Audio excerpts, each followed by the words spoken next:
All right, I Can can. you hear me now? Yes, sir, I can hear you. All right, one sec. Oh, okay, thanks. I appreciate it. Yeah. So go ahead. What's up, man? Hey, how's it going, brother? Going good. Going good. Good, man. Yeah, so just a quick question. In Matthew chapter 1, verses 21, is your opinion that the prophecy he quotes in Isaiah 7 and 14, is your opinion that it's of a dual prophecy or it's just a one-time fulfillment? Great question. I'll answer that. To those on TikTok and YouTube, the individual just asked if Christ quoting Matthew 7, the prophecy of Isaiah, Emmanuel be born, if I take that as a dual fulfillment or a full like direct prophecy. Am I right? Yes, sir. All right. I'll answer you one sec. Yeah, so Matthew 1, it is a direct prophecy. How it's understood by some commentators, and I'll actually pull up the commentary, I'll put it in the chat for you so you can read this on your own.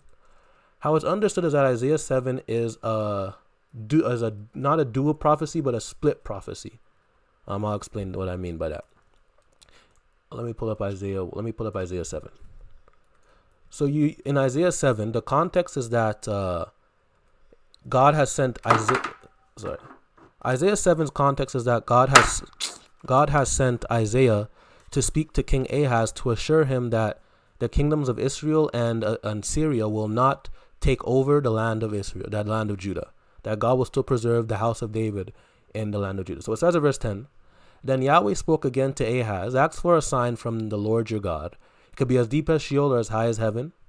But Ahaz replied, I will not ask, I will not test the Lord. So you agree, guest on YouTube here, do you agree that Ahaz said he's not going to test the Lord, right? It says that. Yeah, he's not going to ask him for the sign, yeah. Beautiful. So God is addressing Ahaz, but since Ahaz says no, it says here in verse 13, Isaiah said, listen, house of David. So you see how it's addressing another group now? That's where I would disagree. Are you asking a question? What is your thoughts on this then? Well, yeah, I'll give my stance, but I don't want to teach, but I do. I might have some pushback, but right now I just subscribe to the Old Testament. I'm open to accepting the New. I just would have to prove it. But yeah, in my understanding, it's the exact same sign. So when he starts speaking to the house of David, that's because Ahaz refused to ask it.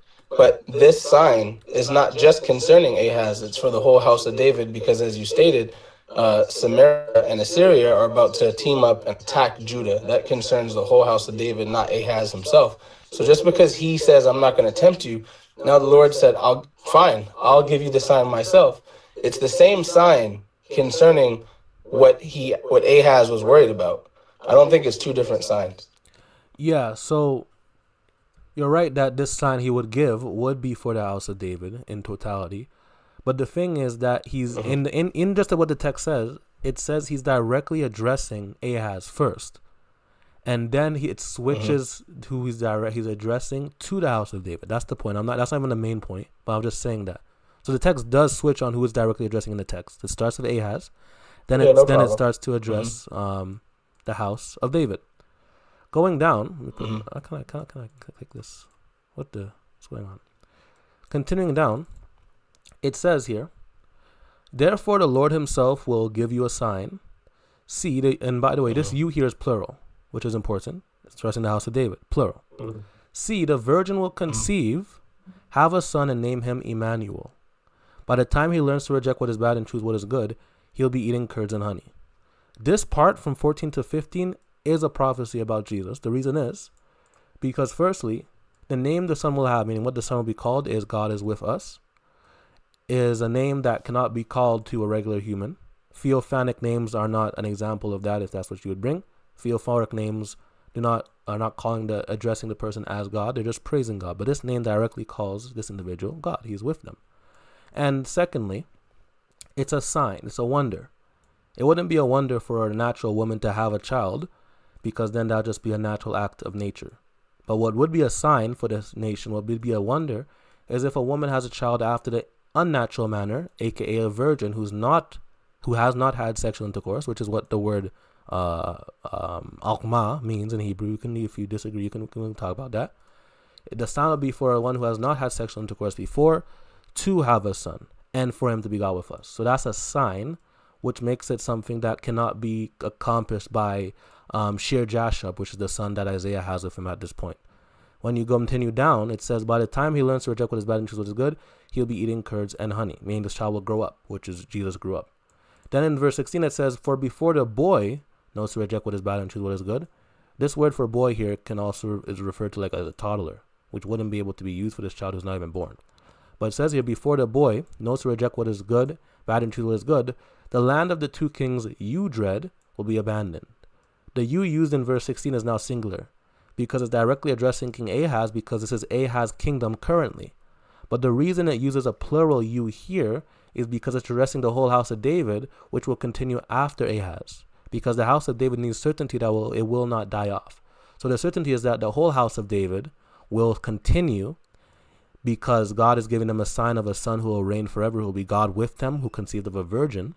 Down here, the you becomes singular because it's addressing Ahaz specifically, and that his current kingdom will not be overtaken by Rezin and Pekah, the kings of Syria and Israel, respectively.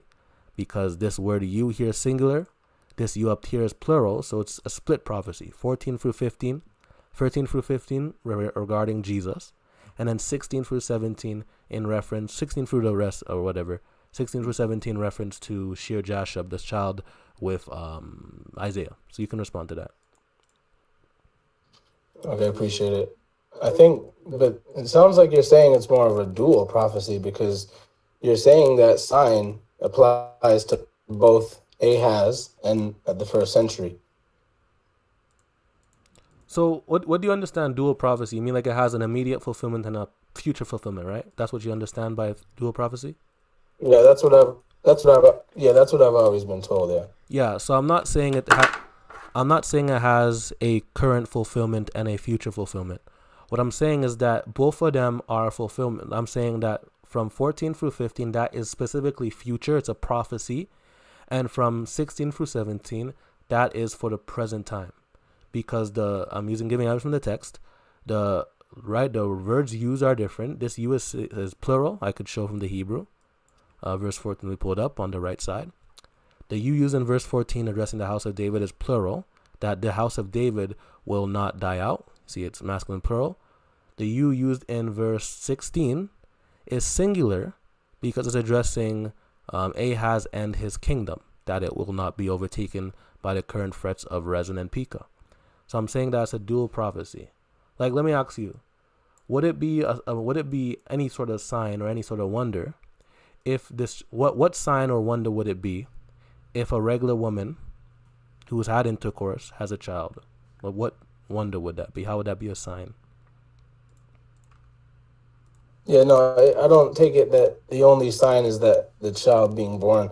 When you continue reading, there's more to the sign. She gives birth to a child that before the child knows to refuse the good and the evil, those two kingdoms that you abhor, you're afraid of, will be taken down. Also, it says butter and honey shall he eat, signifying, because during a siege, those types of foods would not be eaten. That's not something you would be worried about making butter and honey. That's why the reference is there, because they're about to undergo siege.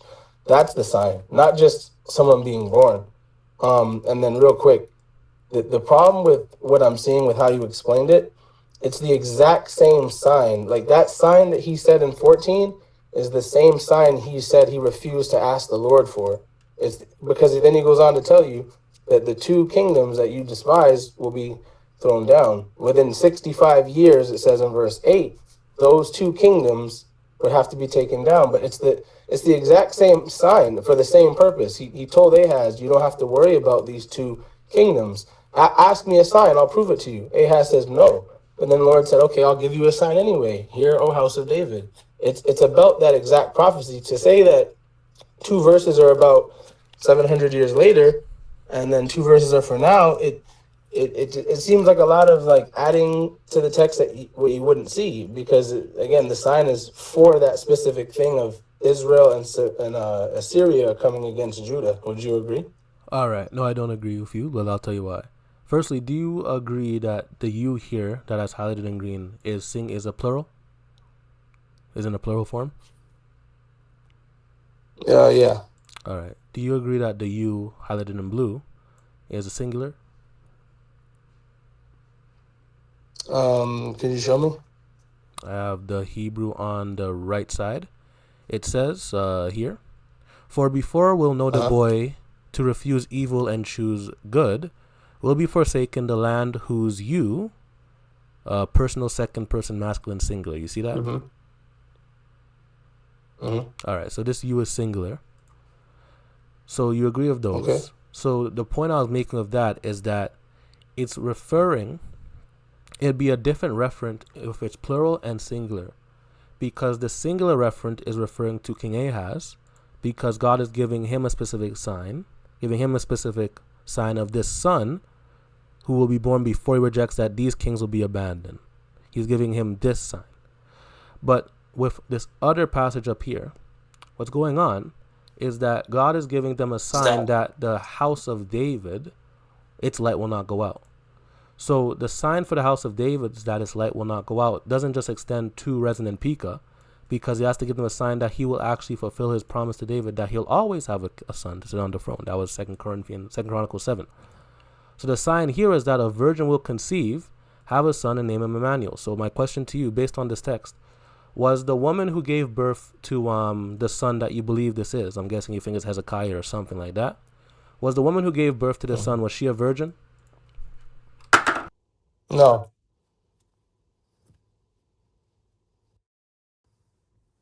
So this prophecy? Can you hear me? Yes, I can hear you. Hello? Hello? Hello? Test. Sorry, I don't know what's going on. My mic keeps cutting out. But yeah, I can hear you. So Sorry, can you hear me? Yes, sir, I can hear you. Yeah. So if she wasn't a virgin, then how would she be able to fulfill this prophecy? Because it's not about a literal virgin. You know, there's two words in the Hebrew for that, right? Yeah, Bethula and almah. But I don't agree that almah is ever used of someone who's not a virgin. I disagree if you're saying almah can mean young woman. I disagree with that, like off the bat. You don't think almah's ever used for a young woman? No, I believe almah, when it's used, it's only used for someone who has not had sexual intercourse yet, which would include young women. That's why the definitions of the word say virgin. Like all the definitions you'll get of the word state virgin. Okay, I don't want to exit out and go to my Bible app because it might cut off my audio. I'm not sure. I've never used this software before, but if you pull it up, it's used plenty of times to indicate a non-virgin. But second, I think what's most important, brother, like I understand the word thing. Like I'm not too big on that. I think the context is what supersedes etymology, and the fact that something you said that the sign that he gave to Ahaz was this boy being born, but we're kind of that's the same sign about the siege that Israel and Assyria are planning on Judah. So you'd have to either say there's two signs or there's two births being done, because you did just say that that's the same sign that he gave to. I don't mean to cut you off, but I said that originally. That's why I was saying it's not dual, like a current and a future. I said originally that's a split prophecy. That's what I was saying, that it's split, that there is a sign given. How is that split?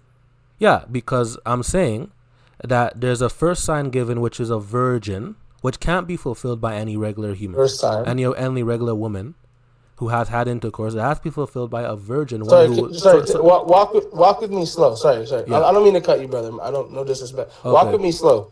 The sign of the virgin is for who? The house of David, which extends past Ahaz's reign. Concerning what? What for the house of David? What is it? That they will always have a son to sit on the throne, and that the light that God said he would keep in the house of David in 1 Kings 15 will not go out. That he will keep. Okay, and where does Isaiah? Where does it say that here? In the context that he says.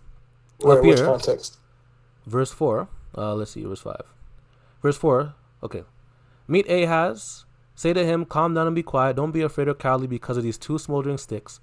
For Aram, this is what the Lord says. It will not happen. It will not occur. They will not overtake you, essentially, he says. And if you don't stand firm in your faith, then you'll not stand at all. So the whole context is that God's telling Ahaz that his kingdom won't be overtaken. and his kingdom's in Judah, and you But agree, by who? and overtaken by Israel and Syria. You agree, right? Yeah, right. But real quick, So that has nothing to sorry, do don't cut me off, please. I'm still. You said walk you through, so I'm going slow. So when Judah's kingdom is not overtaken, that would also mean that God is saying He's preserving the light for the house of David, right? No. I disagree. You're inferring a lot of. So then you're Well, saying. Real quick, I just want to respond. Sorry. Wait. Hold up. You said no. Can I respond to your question? I'll let you respond. But you gotta answer me this then. You said no. Well, can I give the full answer so you understand what I mean? Answer me, and then you can answer. You said no when I said God is preserving the light in the house of David. So if you're saying no, then are you saying that God can allow the house of David to be extinguished, but He's just preserving this kingdom right now? Yeah, the reason I said no was because it's about not 700 years or 2,000 years past that. It's about concerning that situation that he's concerned about. He was concerned about Ephraim, northern kingdom Israel, teaming up with Assyria to attack Judah. To say it's about that, even if you said it was about that and the future, you run into a problem, because now you'd have to say there's two signs or there's two births. So this is why I asked you from the beginning: is it one prophecy or is it dual? If it's dual, I'm almost done, my brother. Mm-hmm. I get it. I understand. I'm trying to walk with you because I agree with a lot of what you're saying. It's just when you're applying the two sign thing, it's the exact same sign for this. Look at verse 10. Then the Lord spoke to Ahaz. Ask for a sign from the Lord your God. It can be as deep as Sheol or as high as the heaven. Would you agree when he said, ask Ahaz for the sign, it was concerning what he just said prior? Do you agree? Yes, and I'm going to answer you. You keep mentioning that I'd run into a problem. But I already said from the beginning that I believe it's a split prophecy. So I do believe it's referring not to two births. I believe it's referring to two children, two boys, one who will be born later, being Jesus, and the other one who is born now, who's that toddler of verse 16, who will be Shear-jashub, who came with Isaiah according to verse 3. Meet him with your son Shear-jashub. And then also his other son, Maher-shalal-Hashbaz, who was born in chapter 8. So I'm saying I do believe it's about two boys. And I believe verse 14 is specifically about Jesus. Now, yes, this sign is referring to what he said here. And that's what Ahaz said, I won't take that sign. So God says, Ahaz told God, I will not ask for that sign. I will not test you. So God was upset with that. You can still hear me? Make sure my mic is still on. You can still hear me? Test. Okay, beautiful. Thank you.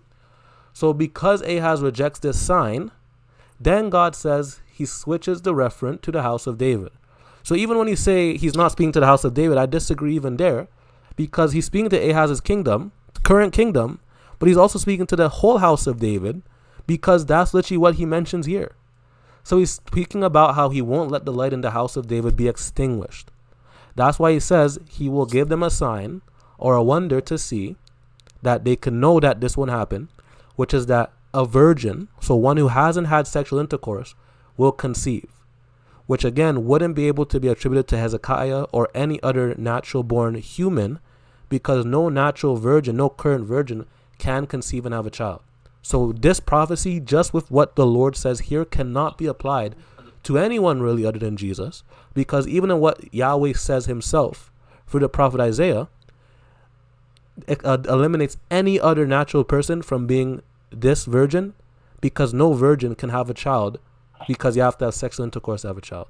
So even then, and then in verse 16, as I said already, he switches the you to singular because he's switching the referent to Ahaz. And he's speaking to Ahaz in verse 16, which is why he talks about the toddler, the boy, who will know to reject bad and choose good. And the land of the kings you dread, singular, will be gone, because he's now talking to Ahaz saying, even though you rejected the sign, I'll still make sure that your kingdom is preserved, because these kings will not overtake you. It says in the next chapter that Assyria will take over Israel, and Assyria will even pour into Judah, but will reach to the neck, but won't fully overtake Judah in chapter 8. So it's split. It's a split prophecy. And you can respond, but I want you to respond specifically to verse 14, where it says a virgin will conceive as well. Go ahead. Yeah, for the virgin thing, I'm just gonna say what I said earlier. That word does not mean a woman who's never had intercourse. Can you prove that I though? think, but You're making real quick before we get. you're making a claim. I want you to prove that respectfully. Yeah, if you just pull up the word and every time it's used, it's not always used for that. And if All right. what you said to the lady before, Mhm. words have different meanings depending on context. Right. So it just depends. Now I'm giving you the clear context. Like the way I Right. study the Bible is I believe context supersedes etymology pretty much 100% of the time, I right? agree. Yeah. The word's definition cannot shape the context of the chapter. I In agree. in this chapter, brother, right in this chapter, the sign that he gave in verse 14 So, had to happen within the 60. I really don't mean to cut you off, but you brought me to pull up the way where this word is used and how it's defined. So I do have it on the screen. So before you can, I just want you to read this. I'll let you read the definition, and I want us to go through the ways this word is used, because this is a big point for me. Like, if I want us to stay on this point, since you're arguing against the text, because this is a big point. I think this point destroys any other person being able to be fill in this position, other than Jesus. So you told me to bring up how it's used. So could you just read this for me? It should be on your screen. You should be able to see it. Yeah, can you scroll up a bit? What am I looking at? This is the outline of biblical usage. So it says here, virgin, young woman of marriageable age, so about to be married, not married yet, or a maid or newlywed, as it says here. And could you read this for me? Additional information, as it says right here. It says additional information from the outline of biblical usage. There is no instance where it can be proved that almah designates a young woman who is not a virgin. The fact of virginity is obvious in Genesis 24:43, where almah is used, one who was being sought as a bride for Isaac. All right. This is theological word book of the. Okay, so hold on real quick. So what you just pulled up, brother, what is that? That's a commentary, correct? Yeah, it's giving additional information because these commentators went through the places where this word is used, and they have found that it's not used for anyone who has had sexual intercourse. Every instance, it's showing a young woman who is not a virgin, and I can show evidence for this as well. I'm not just appealing to the commentary. Let's go down here. They said Genesis 24. You agree that before Rebecca married Isaac, she was a virgin, right? She didn't have sex.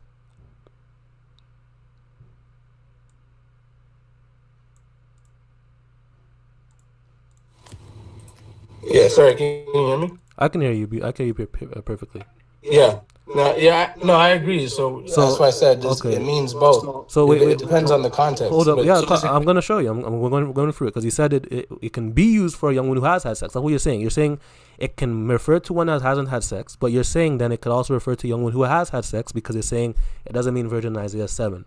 So going through how it's used.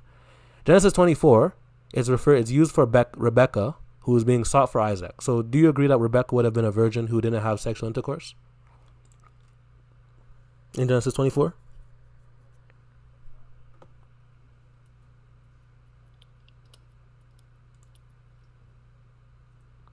Hello? No? Can you hear me? Yeah. Did you hear my question? Yeah, I agree, yeah. Okay, let's continue. Exodus 2:8. Pharaoh's daughter said to her, I think said to Miriam, go ahead. So the girl went and called the child's mother. Do you agree that Miriam, Moses' sister, would have been young and wouldn't have had sexual intercourse at this time?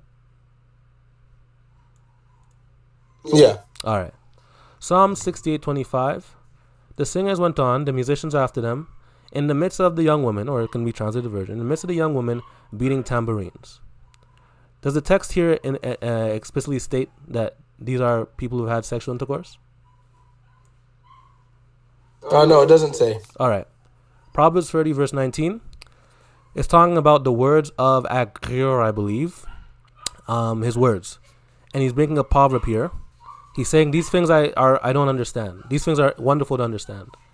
The way of the eagle in the sky, how the eagle's in the sky. The way of a snake on a rock. The way of a ship in the middle of the sea.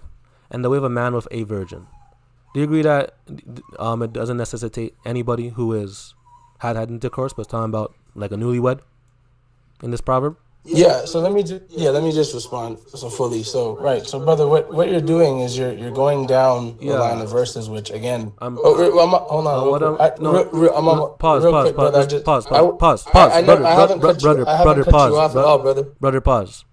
I haven't cut you off once. Yeah, but I'm the host, and I hear what you're saying, So I'm going to mute you right now because I'm bringing you down these verses for a reason. So don't try to discredit what I'm doing or anything like that. Try to go change. I'm bringing you down these here for a reason.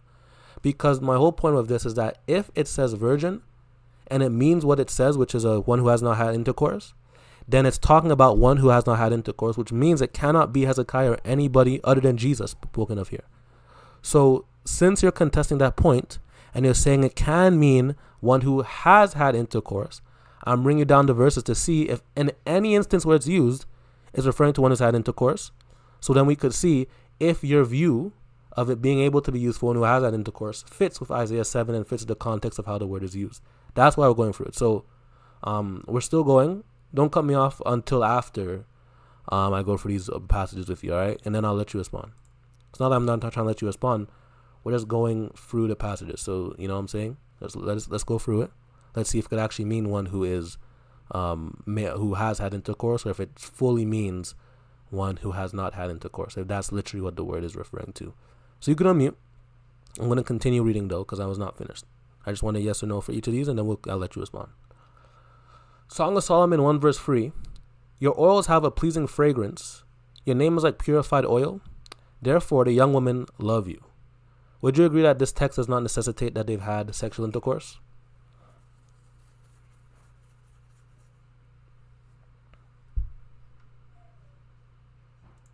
Hello? You're on mute. You can unmute.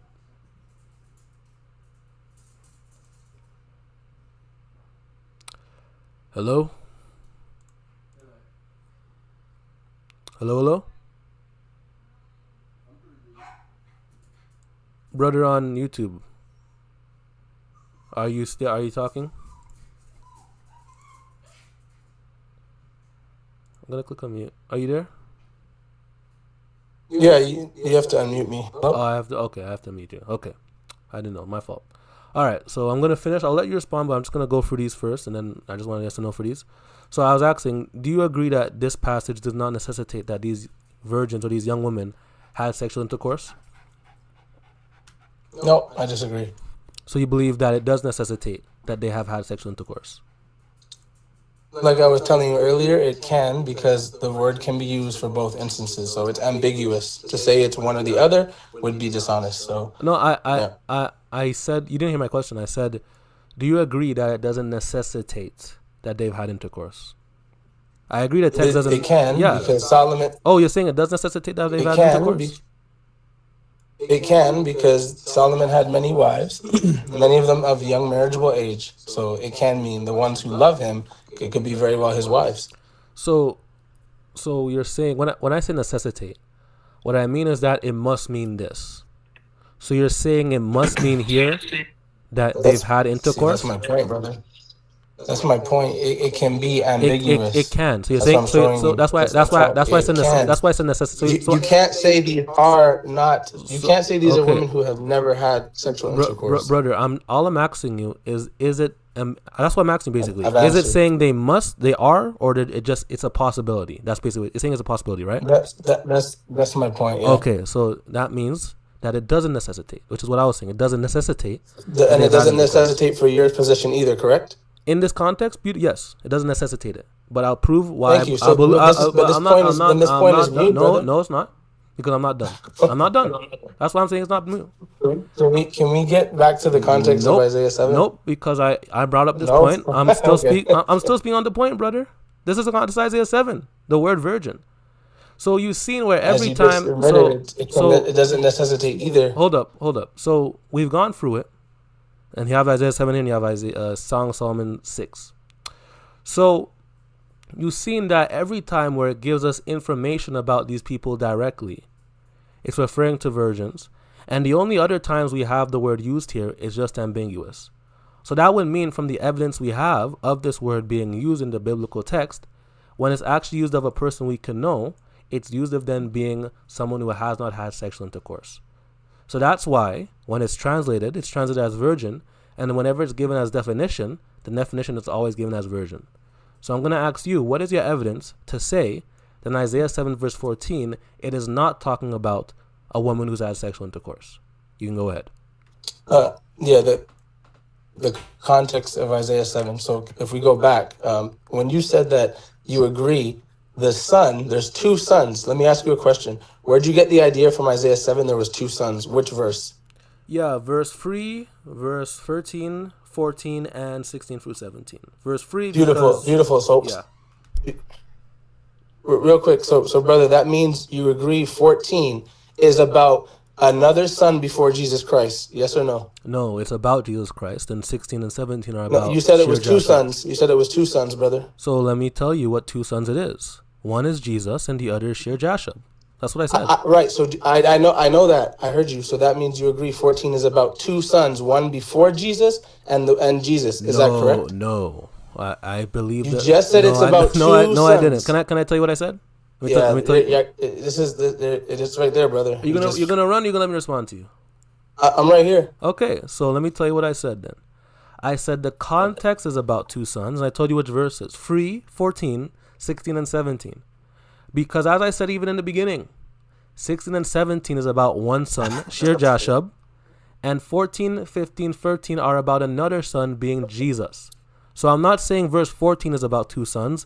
I'm saying verse 14 is about one son, Jesus. The context of Isaiah 7 from verse 13 through to 17 refers to two sons. One being Shear-jashub. You said 16. You said 16 is about Shear-jashub? Yeah, 16b through to 17. 60, all of 16. Is 16 a continuation of 14 and 15? Yes or no? It's in the context, but it's referring to a different son because. Can we read it from 14, please? Yeah, no problem. Therefore, the Lord Himself will give you a. Therefore, the Lord Himself will give you plural, a sign. See, the virgin will conceive, have a son, and name him Emmanuel. Emmanuel, God with us. By the time he learns to reject what is bad and choose what is good, he'll be eating curds and honey. For before. Can we stop right there? Can we stop right there? Just let's go slow. Mm-hmm. Could you scroll up? It cut off from my screen. Here you go. Oh, it's gone. Oh, sorry. I can't see it now. Here. 15, right? Where is it? Where'd it go? Oh, here we go. 15. By the time he learns to reject. Okay, is that the same he from verse 14? It's referring to the son to be born in verse 14, yeah. Okay, beautiful. And then 16. For before the boy knows to reject what is bad, is that the same continuation of verse 15? It's in the same context, but it's not the same boy. It's just another child. Does that make sense? There you go. You can't. Sorry, brother. I can't accept that answer. No, I can't accept that answer. I know you can't accept. This is why I said with context. I know you can't. Let me respond. Hold up. Well, let me I'm not even done. Let me respond at least. I'm not done though. You asked me a question. Oh, he's quick to mute me. I didn't even mute you. Did I mute you? So yeah, I didn't even. Can I didn't. Yeah. You asked me a question, right? So I'm going to respond to your question. Yeah, so verse 16 is in the same context, meaning it's on similar topic that God will preserve the house of David and he'll preserve Ahaz's kingdom. But it's referencing a different boy, because even in verse 16, this word used here, as you see here, look, we just used the Bible. Nar, look at the word. Let it load in right quick. It's translated, a boy, a lad, okay, here. A boy, a lad, a toddler, a babe, so one who's born already. But the verse 14 already said that the virgin is conceiving and having a son, meaning the virgin did not have this son yet, because if no virgin had a son, and I'm still saying my point. You could disagree all you want, but no one who hadn't had intercourse had a son. So this child wouldn't be conceived, meaning this boy who's found here would be someone that is conceived, which is Shear-jashub, and he'll be the one. The boy from 16? Yeah, 16 and 17. And also the reason why I'm saying 16, what does that last part mean there? Sorry, I thought you were done. And also the reason I'm saying 16 and 17 are different, 16 and 17 are a different boy, is because it's addressing a different person. It's addressing Ahaz specifically now, about his kingdom versus the entire house of David, which involves his kingdom and the future as well. Go ahead. Okay, so can you go back to verse 16? It's right in front. It's right here. Zoom into it. Yeah, the same boy for verse 16. It says, "For before the boy knows to reject what is bad, who you're saying is Jesus, the land of the two kings you dread will be abandoned." Who are those two kings? Rezin and Pekah. I said that even from the beginning, brother. Was that during the time of Jesus Christ? This boy, during the time of this boy, which is Shear-jashub, yes. You said no. You said that boy was Jesus Christ. No, I said you didn't hear me. I said verse No, 16. yeah. You're not. You could. I could replay this whole conversation for you if you don't believe me. Like this is Brother, this is live. I was tracking very closely. Well, then, brother, you didn't track hard enough because I could really play this whole conversation back. Okay, all right. If you don't believe me. Maybe you're right. Maybe you're right. Let's go back to 14. No. I will go back to 14, but let me tell you what I'm saying. Okay. So you don't misrepresent me. I said this from the beginning. Okay. It's a split prophecy. So from 16 to 17, it's about Shear-jashub because it mentions a boy who's a toddler who's been born, or a babe, one who has been born, and is referring to the singular you, referring to Ahaz. 13 through 15 are referring to the house of David with the plural you, and talking about a virgin who will conceive, which cannot refer to Shear-jashub, but refers to another son who will be born later for the house of David, which is Jesus. So when I read verse 16 to you, I'm saying that this event, where the land of the two kings of Judah will be abandoned, Rezin and Pekah, this happened in the time of this boy being Shear-jashub. That's what I'm saying. Okay, let's back up to 14. Here you go. In 13, when he said, listen, O house of David, it is not in. Oh, it's gone. Listen, O house of David, it is not enough for you to try the patience of men. Will you also try the patience of my God? Who is he talking to right there? The whole house of David, not just Ahaz, but the entire house he's addressing. Right. Therefore, the Lord himself will give you a sign. Is this the same sign that Ahaz rejected to hear? Yes or no? No, this is a sign now for the whole house. Yeah. He didn't give Ahaz. He gave Ahaz the sign he rejected later. This is a sign for the whole house. Like It's definitely a lot of adding interpretations into it. It's the same context, brother. Can you show me a single time where virgin is used in his I get it. You're gonna harp on the word etymology. Yeah, I'm not harping on that. I'm saying that the word has a specific definition which cannot be changed. So I gave you evidence to show that when the word is directly telling us who it's speaking about a virgin who has never had intercourse. You're saying that 7:14 is speaking about a virgin who has had intercourse. So can you show that from anywhere? Where does it say that? Because I'm showing you that understanding this word correctly would eliminate this from being Hezekiah or any natural son born son. So you have to show me that this word can mean one who's had intercourse. Can you show me that? That's what I'm asking. Can you show me this word means one who has had intercourse? Can you show me that, brother? I heard a few definitions. I gave you the text. Can you show that? Go ahead. Yeah, so like I said, brother, to answer you directly and then to get back to what I was saying, and I don't mean to make this a debate. I know you don't want to debate tonight, but I just wanted to ask. Like I said, the word is ambiguous, and I believe with some of the verses you pulled up, it can be respectfully and rightfully insinuated that they were not actual virgins, like in the Song of Solomon passage. Now, going back to Isaiah 7, the fact that you said that verse 14 was a totally different sign would go against the context of verses 5 through 8. Can we read that quickly? Yeah, let's read it. But before I read it, because you're saying it goes against it, no, it does not. Because I'm going to ask you again, do you agree that he is addressing a different group now? He's still addressing Ahaz. I'm not saying he's not addressing Ahaz. No, but do you agree that it's the same situation? So you believe that when he was addressing Ahaz's kingdom up here, that he was addressing the entire house of David, future and present and future? What do you mean present, past, and future? What do you mean? Yeah, because when you're talking about the house of David, it refers to that light that God told David that he would keep. So if you're addressing the house of David, you're saying you'll never let that. Where does it say that here? I'm saying. No, it's just from the context of the prophets. That when you see house of David, where does it say it from this context? Even it's implied in the context. I'm pointing out to you that. Okay, so it's not there, correct? It is. It's implied in the context. You believe things can be implied. No, it's implied. Right? You've. If something's implied in context, no, something's implied in the context. That means it's in the context, right?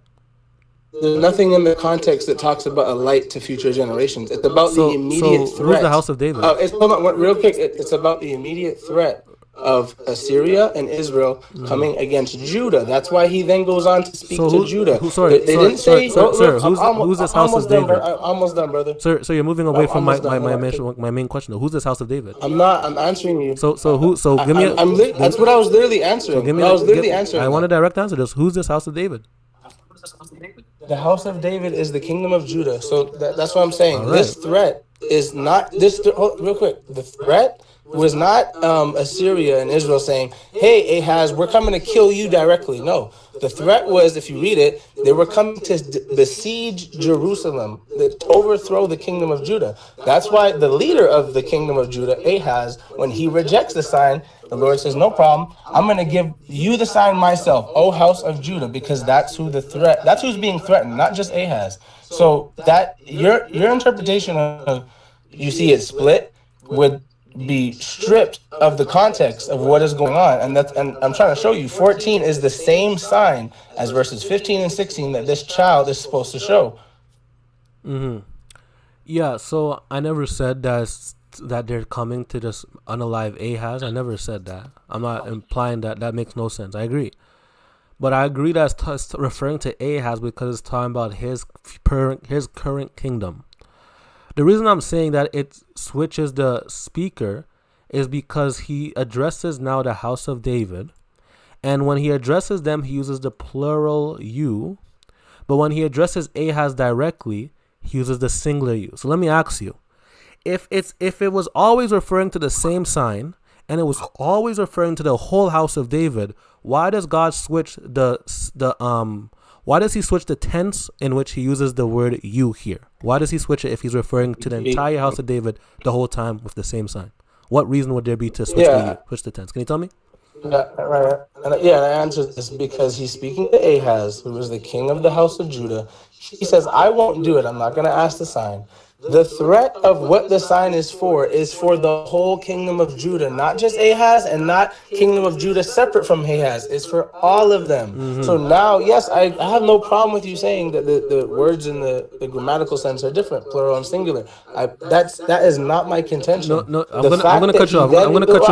I'm gonna cut you off. The reason is you're not understanding my question. You didn't understand my question. Okay. That's okay. I'm being radical. You did not understand my question. So I'm gonna repeat it. I heard you directly and I answered you. I know you heard me. Speaking to the house of. I know you heard me. I could hear you. To the house of, brother, pause. He's speaking to the house of David. Brother, I'm gonna mute you. You can see I'm muting you. Pause. I know you hear me. I'm saying you didn't understand my question. I already agreed that when it refers to Ahaz, it's referring to the house of Judah, the kingdom of Judah. So I know that when it refers to Ahaz, it's referring to the kingdom of Judah. My question specifically was, you are saying that this entire prophecy is referring to the kingdom of Judah specifically. So my question is, if that is the case, why does God in speaking switch from the plural used for you to the singular if when he refers to the house of or the kingdom of Judah already, he just used the singular?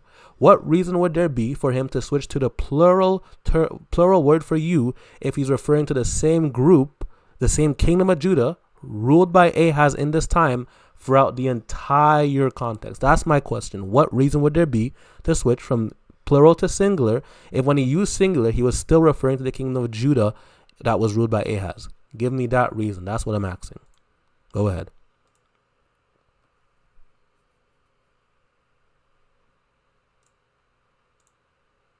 Let me unmute you. Okay, go ahead. Yeah, I believe I already answered that. And also, again, harping on the Hebrew, again, there's plenty times where the Hebrew singular is used for... You can see I'm hanging up? I know, I'm hanging up. Don't join back. You're respectful, which I appreciate, but you did not answer me, and we've been on this topic a long time. Oops. Yeah, we've been on this topic a long time, so I'm not going to stay repeating myself. You couldn't show me that virgin can be used for one who has had intercourse. All examples where we see an actual virgin, like an actual person that we know, when the word is used, it's referring to one who hasn't had intercourse. That's what the word means. One who is a virgin hasn't had intercourse. And also, you saw the word, you saw that it's using plural and singular. It wouldn't make any sense to switch from the plural and the singular if when it uses the singular, it's already referring to a plural group. What would make sense if it's switching from plural to singular, because singular is used for Ahaz's kingdom, while plural is used for the whole house of David, which refers to the one present and future, because he's giving them a sign of something in the future, which will be a virgin, one who hasn't had intercourse, having a son who is God with us. Also, if you use the context of Isaiah, it talks about a future Messiah being born who is God. Isaiah chapter 9. So you were respectful, but brother, nah. Celebrating Jesus tonight. We sing praises. We sing praises to our King, for He is the King of Kings. We sing praises to our King, for He is the King of Kings. Everybody sing Jesus tonight. We sing praises.